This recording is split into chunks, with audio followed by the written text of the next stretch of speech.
Bangladesh football federation development কমিটির প্রথম সভা আমরা আজকে শেষ করলাম এবং আমরা অত্যন্ত আনন্দিত যে আমাদের সকল সদস্য আজকে এখানে উপস্থিত ছিলেন। আজকে মোটামুটি যেহেতু প্রথম সভা, তো কিছু জিনিস আমরা রিক্যাপিচুলেট করেছি, অতীতের কিছু বিষয় আমরা আলোচনা করে ভবিষ্যতের কর্মপন্থাগুলো কিছুটা আমরা নির্ধারণ করেছি এবং আমরা আবার 2 সপ্তাহের ভেতরে দ্বিতীয় সভাটা করব, যাতে আজকের মিটিংয়ের ফলো আপটা আমরা ইফেক্টিভলি করতে পারি। আর আজকের সিদ্ধান্তর ভিতরে আমি বলবো সবথেকে ইম্পর্টেন্ট সিদ্ধান্তটা হলো আমাদের এলিট একাডেমিকে আরও ডেভেলপ করার জন্য আমরা একটা সাব কমিটি করেছি। ওনারা পুরো বিষয়টা পর্যালোচনা করে একটা প্রতিবেদন দিবেন। এটা পরবর্তী মিটিংয়ে আমরা সে ব্যাপারে সিদ্ধান্তগুলো গ্রহণ করব যে কীভাবে আমাদের ফেডারেশনের এলিট একাডেমিকে আরও উন্নত করা যায়, যারা এখানে স্টুডেন্টস আছেন তাদেরকে আরও ভালোভাবে থাকার ব্যবস্থা করা যায় ইত্যাদি। আর একাডেমি সংক্রান্ত আরেকটা গুরুত্বপূর্ণ সিদ্ধান্ত আমরা নিয়েছি, সেটা হলো আমরা বিকেএসপি, এলিট একাডেমি সহ আমাদের দেশে যেগুলো ভালো ভালো একাডেমি আছেন, যাদের ফ্যাসিলিটি ভালো আছে, আমরা এদের ভিতরে একটা নেটওয়ার্কিংয়ের চেষ্টা করব, যাতে করে একে অপরের সহযোগিতায় আমরা যারা ইয়াং ফুটবলার বা যাদেরকে আন্ডার 15 কি আন্ডার 17, আন্ডার 19, এদেরকে আমরা যেন আরও ভালোভাবে ডেভেলপ করতে পারি এবং সেই ক্ষেত্রে আমরা একাডেমিকগুলোর ভেতরে কোঅপারেশনটা কীভাবে আরও বৃদ্ধি করা যায় সে ব্যাপারটা আমরা খুব সিরিয়াসলি দেখছি এবং এ ব্যাপারে আমরা কার্যকর পদক্ষেপ নিব। এখানে বিকেএসপির সম্মানিত টেকনিক্যাল ডাইরেক্টর ট্রেনিং আমাদের সাথে আছেন কমিটিতে। আমরা বিকেএসপির সাথেও আমাদের এলিট একাডেমি এবং বিকেএসপির সাথেও সারা বাংলাদেশের অন্যান্য একাডেমিকে কীভাবে আরও কোলাবোরেট করা যায় সে ব্যাপারে কিছু পরামর্শ আমরা আলোচনা করেছি। তিনি তার কর্তৃপক্ষের সাথে আলোচনা করবেন এবং আমরা আশা করছি ভবিষ্যতে এই একাডেমিগুলোর নেটওয়ার্কিংটা আমাদের ফুটবল ডেভেলপমেন্টে অনেক ভালো ভূমিকা রাখবে। আগামীতে ইন্টারন্যাশনালি আমাদের এজ গ্রুপের 3টা বড় বড় ইভেন্ট রয়েছে এই 2025-এ। এটার ব্যাপারে আমরা আজকে প্রস্তুতির জন্য আলোচনা করেছি এবং আরও বিশদ আলোচনা আমরা আগামী ফেব্রুয়ারির 3 তারিখে যে পরবর্তী মিটিং আমরা নির্ধারণ করেছি সেখানে আমরা করব।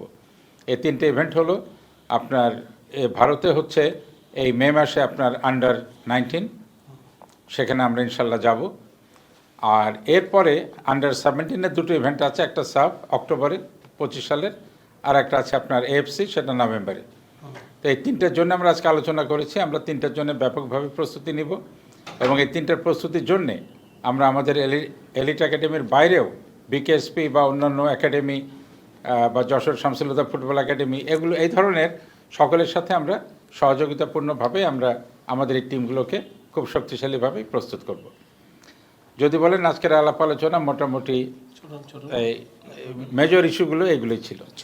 আমাদের এলিট একাডেমির যিনি কোচ হিসাবে আমরা নিয়েছি জনাব গোলাম রব্বানী ছোটন, তার মনোনয়নটা আজকে আমাদের সভায় নিশ্চিত করা হয়েছে এবং আমরা তাকে স্বাগত জানিয়েছি। আসলে বিষয়টা হলো কি যে আমরা দেখলাম যে কয়েকটা মেজর একাডেমি আছে আমাদের, প্রাইভেট অ্যান্ড গভর্নমেন্ট মিলে বা ফেডারেশন সহ, এরা যদি একে অপরকে সম্পূরক হিসেবে কাজ করতে পারে, লাইক এলিট একাডেমিতে হয়তো খুব ভালো কোচ আছে আমাদের, হয়তো আরেকটা পেরিফেরাল একাডেমি তাদের খুব ভালো প্রেমিসেস আছে, সুযোগ সুবিধা আছে, কিন্তু হয়তো ভালো কোচ নাই। বিকেএসপির ধরেন কোচও আছে, সুযোগ সুবিধাও আছে, কিন্তু তাদের হয়তো একটা নাম্বারের সীমাবদ্ধতা আছে। তো আমরা চিন্তা করলাম যে এগুলোকে আমরা যদি একটা সম্পূরক পর্যায়ে আনতে পারি, তাহলে হয়তো আমরা ফুটবলকে আরও অনেক বেশি এগিয়ে নিতে পারবো এবং ফেডারেশন একটা কমন প্ল্যাটফর্ম হিসেবে এটাকে ফ্যাসিলিটেট করতে চায়। ফাইন্যান্সের বিষয়টা আজকে বিশদভাবে আলোচনা হয়েছে এবং ফেডারেশন থেকে একটা বাজেট আমাদের পেশ করা হয়েছে। বাজেটটা আমরা পর্যালোচনার জন্য সকল সদস্য আমরা রেখেছি। আগামী 3 তারিখে বাজেটটা আমরা চূড়ান্ত করব। সেই সাথে আমরা জোর দিচ্ছি স্পন্সরকে আহ্বান জানানোর এবং আমাদের মার্কেটিংয়ের যে কমিটি আছেন জনাব ফাহাদ করিম আমাদের ভাইস প্রেসিডেন্ট, ওটার প্রধান, আমরা ওনাকে অনুরোধ করব যে এই স্পন্সরগুলোর সাথে কথাবার্তা বলে স্পন্সর আনতে হবে, কারণ স্পন্সর তো মাস্ট। আপনি স্পন্সর ছাড়া খেলাগুলো আপনি চালাবেন কীভাবে? তো স্পন্সর জোগাড় করার জন্যেও বা তাদের সাথে যোগাযোগ করার জন্যেও আমাদের মার্কেটিং কমিটির চেষ্টা করবে, আমরাও সকলে কালেকটিভলি বা ইন্ডিভিজুয়ালি আমরাও চেষ্টা করব। আমরা একাডেমি কাপ যেটা আগে হয়েছে আমরা এটা আবার এবছর আমাদের একটা পরিকল্পনায় আছে। আর যেটা হলো ফিফা থেকে ফান্ড এলেই যে কাজ হবে, না এলে যে হবে না, আমরা এটা থেকে বের হতে চাচ্ছি। ফিফা বা এফসির ফান্ডটাকে আমরা একটা অতিরিক্ত সাপোর্ট হিসেবে দেখতে চাই। ফেডারেশন তার নিজস্ব উপার্জনের পথ বের করতে হবে, আমরা সে চেষ্টাই করছি। বিসিএলে আমরা অংশগ্রহণ করতে চাচ্ছি এবং সে ধরনের প্রস্তুতি নেয়ার জন্যেই এই সাব কমিটিকে দায়িত্ব দেওয়া হয়েছে, তারা এটা দেখবেন এবং আমরা সকলে মিলেই এই এফোর্টটা রাখবো।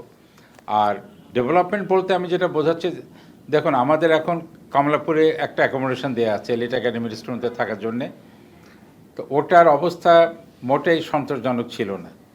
তো সেটাতে আমাদের লোকজন গিয়েছে, আমাদের জেনারেল সেক্রেটারি গিয়েছিলেন, ইঞ্জিনিয়াররা গিয়েছিল, ওখানে ব্যাপক একটা বলবো আমি রিফার্বিশিং করতে হচ্ছে, এটা আমরা হাতে নিয়েছি এবং আজকে আমরা সিদ্ধান্ত নিয়েছি আমাদের কমিটি মেম্বার আমরাও আগামী কয়েকদিনের ভিতরেই ওখানে যাব, আমরা সরেজমিনে দেখে যাতে বাচ্চারা যারা এখানে আসবে খেলতে, তো তারা যেন একটু কমফোর্টেবলি থাকতে পারে, একটু ভালো ব্যবস্থা থাকতে পারে, তাদের সার্বিক ব্যবস্থাপনাটা যেন উন্নত হতে পারে, এটা আমাদের মুখ্য উদ্দেশ্য। তো সেই সাথে খেলার মাঠ এবং খেলার ব্যাপারে আমাদের যেটা আমরা আজকে অবগত হয়েছি যে আমাদের জাতীয় স্টেডিয়ামটা অন্তত প্র্যাকটিস বা খেলার জন্য হয়তো আগামী মাসখানেকের ভিতরে তৈরি হয়ে যাবে, তো ওটা একটা হবে। আর আপাতত আমরা এলিট একাডেমির জন্য বুয়েটের ওদের যে একটা মাঠ আছে ওটার সাথে আমরা কথাবার্তা বলেছি, ওখানে একটা অ্যারেঞ্জমেন্ট হচ্ছে। তো আমরা এইভাবে চেষ্টা করছি জিনিসগুলোকে যতদূর সম্ভব এই সীমাবদ্ধতার ভেতরেও যতটা এগিয়ে নেওয়া যায়। না, ব্রাঞ্চেস তৈরি করার দায়িত্ব তো আমাদের নয়, কিন্তু যে একাডেমিগুলো ঢাকার বাইরে আছে এবং যাদের সুযোগ সুবিধা কিছু একাডেমি পরিচালনা করে যেটা পেমেন্টের মাধ্যমে বাচ্চারা শিখে, যে এখানে তো ট্রেনিং চলে এখনো চলছে মনে হয়। ও এটা এখানে না, ওটা নিয়ে আলোচনা হয়েছে। এটাতে এই যে ছোট বাচ্চারা আসে এবং খেলা শিখে, এটা যাতে অব্যাহত থাকে এবং এখানে কোচিং এবং সাপোর্টটা যেন আরও ভালোভাবে দেওয়া যায়, এটা থাকবে, এটা অব্যাহত থাকবে এবং এখন যেটা আছে তার থেকে আরও যতটা সম্ভব এটা আমরা ইমপ্রুভ করব। কোশ্চেনটা যথেষ্ট ইন্টারেস্টিং। বিষয়টা হলো যে একাডেমির কাজটা কিন্তু আন্ডার-12 অ্যাটলিস্ট শুরু করতে হবে, কেমন? তাহলে আপনি সেই বাচ্চাকে যদি 4 থেকে 6 বছর আপনি গ্রুম আপ করেন, তখন আপনি তাকে একটা ভালো ফুটবলারে পরিণত করতে পারবেন। আমাদের নানান সীমাবদ্ধতার কারণে আমাদেরকে আন্ডার-15, আন্ডার-17, এদিকে 19 নজর দিতে হয়েছে। তো এখন যেটা হচ্ছে যে আপনি যদি মনে করেন যে আন্ডার-12 বাচ্চাদেরকে আনতে হলে তাদের থাকা, টাওয়ার, তাদের গার্জেনশিপ এগুলো একটু দেখতে হয়। আমাদের যশোর শামসুল্লাহ ফুটবল একাডেমিতে কিন্তু আন্ডার-12 নেওয়া হচ্ছে এবং তাদেরকে গ্রোম আপ করা হচ্ছে। তো এখানেও আমরা সেটা ভাবনায় আছে, কিন্তু মুশকিলটা হলো আমাদের এই ঢাকা শহরে তো এলিট একাডেমির accommodation is a big challenge. আমাদের কমলাপুরের ডরমিটরি ছাড়া আমাদের তার কোনো জায়গা নাই। তো এটা আপনি যেটা বলেছেন এটা যুক্তিসঙ্গত, আমাদেরকে ফোকাসটা দিতে হলে আন্ডার-10 না হলে আন্ডার-12 থেকে অবশ্যই দিতে হবে, এটা আমাদের অনুধাবনে আছে, কিন্তু বাস্তবায়নের জন্যে আরেকটু সময় আমাদেরকে দিতে হবে। তবে আমাদের একমত এবং আমরা মনে করি এদিকে আমাদের যাওয়া উচিত। আর আরেকটা যেটা আপনি বললেন সম্বন্ধে, স্কুল ফুটবল, স্কুল ফুটবলের জন্য ফেডারেশন এবারে আলাদা একটা কমিটি করেছে।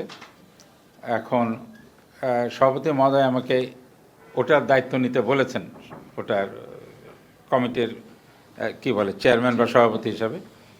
তো স্কুল কমিটিটা আমরা এখনও পূর্ণাঙ্গভাবে গঠন করি নাই, এটা করে আমরা সরকারের সাথে আমাদের কথা হচ্ছে, কারণ এটা করতে গেলে শিক্ষা মন্ত্রণালয়ের কোঅপারেশন লাগবে, এডুকেশন বোর্ডগুলোর কোঅপারেশন লাগবে, জেলা শিক্ষা কর্মকর্তাদের কোঅপারেশন লাগবে। তো এটা একটু এইগুলো অ্যারেঞ্জ করতে একটু সময় সাপেক্ষ ব্যাপার, তবে এটা আমাদের অলরেডি পরিকল্পনায় আমরা নিয়েছি এবং সেই মতন আমাকে চেয়ারম্যান করে একটা কমিটির কথা বলা হয়েছে। এটা আমরা হয়তো 2-1 মাস সময় নেব এই কমিউনিকেশনগুলো কমপ্লিট করতে, এবং আগামী শীতের মৌসুমে বা আগামী অগাস্ট সেপ্টেম্বরের পরে আমরা স্কুলগুলোর সাথে কথা বলে এটাকে আবার আমরা চালু করব। এটা আমাদের এর আগে এক্সকোতে সিদ্ধান্ত হয়েছে যে আমরা প্রফেশনালি যে মেডিকেল টিম দ্বারা অ্যাসেসমেন্ট করানো হয় এজ গ্রুপটা, আন্তর্জাতিকভাবে যেটা করা হয় ওটাও ক্রমান্বয়ে আমরা বাফুতে এটা চালু করব। আমি তো বললাম যে অলরেডি আমরা ফেডারেশন থেকে আমাদের এক্সিকিউটিভ কমিটির সিদ্ধান্ত নিয়েছে যে সমস্ত কিছুই যতটা সম্ভব প্রফেশনালি আনা হবে, এবং এই যে এজ ডিটারমিনেশনটা এটা তো একটা স্পোর্টস মেডিসিনের একটা মেডিকেল পদ্ধতি আছে, আমরা ক্রমান্বয়ে স্ট্রিক্টলি সেই পদ্ধতি ফলো করব যাতে এই সংকটটা আমাদের না আসে। তাতে জিতলে আমরা জিতবো, যদি জিততে না পারি অসুবিধা নেই, ডেভেলপমেন্ট করে পরেরটাতে জিতবো। ডেভেলপমেন্ট খাতে কিন্তু আপনার জেতাটা মুখ্য না, ডেভেলপমেন্ট হচ্ছে আপনার একটা এডুকেশন। এখানে আমাদের হয় কি যারা বিভিন্ন ক্ষেত্রে আমরা ধরো সাবের কথা বলি, সাবে আমরা চ্যাম্পিয়ন হই, খুব আমরা মানে লাভালাভি, কিন্তু আমাদের এফসি পর্যায়ে যেতে পারি না। কারণটা কি, আমাদের ওইখানে কোয়ালিটি নাই। এখানে কিন্তু ডেভেলপমেন্ট পর্যায়ে সাকসেসটা নট ইম্পর্টেন্ট, এখানে ডেভেলপমেন্টটা হচ্ছে যে আপনার ফাউন্ডেশন, তাই না? এই বিষয়টা আপনার গুরুত্ব দেওয়া। আপনারা দোয়া করেন, আমরা আগামীতে এএফসির আন্ডার-17 নিয়ে আমরা চেষ্টা করছি। আমাদের উইমেন নারী ফুটবল টিম তো আপনি দেখেছেন যে সাফল্য একটা এনেছে তারা এএফসিতে, তারাও নিশ্চয় চেষ্টা করে, সাফে তারাও চেষ্টা করবে নিশ্চয়ই এএফসি পর্যায়ে যেতে। তো আপনারা আমাদেরকে এই যে জিনিসগুলো উত্থাপন করছেন, এটাও আমাদের জন্য সচেতনতা বৃদ্ধি করছে। তো সম্মিলিত প্রচেষ্টায় ইনশাল্লাহ এগুলো ওভারকাম আমরা করে ফেলব। ধন্যবাদ। লাস্ট কোয়েশ্চেন জি, বারবার আলোচনা যেটা আসছিল স্যার, অবকাঠামো বা মাঠ একটা জটিল সমস্যা। তো আপনাদের আলোচনায় কি এটা কোনো গুরুত্ব দেওয়া আলোচনা হয়েছে কিনা, কোনো ঢাকা বা ঢাকার বাইরে কোনো অবকাঠামো থাকার বিষয় প্লাস মাঠ বা না, অবকাঠামোর বিষয়ে যেগুলো আমাদের বর্তমানে আছে, যেখানে আমরা ইউজুয়ালি প্র্যাকটিস করতে পারি, একটা হলো কমলাপুর স্টেডিয়াম, আর একটা হলো আমাদের ফুটবল ফেডারেশনের সাথে আমাদের যে খেলার মাঠটা আছে। দুইখানে টার্ফের প্রবলেম, তো দুটো টার্ফই মোটামুটি আমাদের আগামী কয়েক মাসের ভিতরে আশা করছি এটা বাকি সমস্ত অ্যারেঞ্জমেন্ট হয়েছে, এলসি চলে গেছে, এনবিআরের সাথে আমাদের সদস্য জনাব মঞ্জুরুল করিম বা ওনারা বসেছিলেন, ডিউটি স্ট্রাকচারের একটা ইস্যু ছিল, ওটা সলভ করা হয়েছে। তো টার্ফগুলো এসে গেলে আমি আশা করছি আগামী কয়েক মাসের ভিতরে দুটা মাঠ আমাদের অন্তত তৈরি হয়ে যাবে ঢাকার ভেতরে। তো আপাতত এই দুটো হলো, তারপরে জাতীয় স্টেডিয়াম যখন চালু হয়ে যাবে পূর্ণাঙ্গ, তো সেখানেও একটা মাঠে আমরা সুযোগ সুবিধা পাবো। তো সব মিলাই আমার মনে হয় আগামীতে আমরা 3টে মাঠের দিকে তাকিয়ে আছি।